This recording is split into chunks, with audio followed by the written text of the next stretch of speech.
मनोज जरांगे पाटील यांच्या संदर्भातली। जरांगे पाटील यांचा पश्चिम दौऱ्याची शेवटची सभा आज रात्री 12:30 नंतर तांदुळवाडीमध्ये पार पडली। यावेळी 1.5 तास भाषण केल्यानंतर जरांगे यांनी तुफान फटकेबाजी केली। त्यांनी महसूल मंत्री चंद्रकांत बावनकुळे यांच्यावर निशाणा साधला आणि त्यांची तुलना बाहुबली सिनेमात मधल्या कालकेशी केलेली आहे। यावेळी त्यांनी ऍक्शन करत जोरदार डायलॉगबाजी सुद्धा केली। मराठ्यांचे सरसेनापती बावनकुळ्या, अरे बाप, मराठ्यांचा वाटोळ करतो प्राणी। तुम्ही ती बाहुबली पिक्चर बघितलेला आहे? त्याच्यात एक कल्की आहे बघा, कल्की।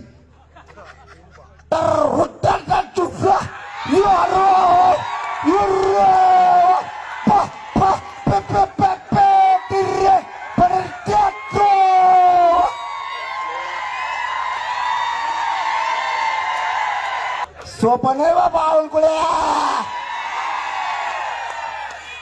तुला अन्याय केलाय मराठ्यावर, माझ्या लेकरावर वाटते।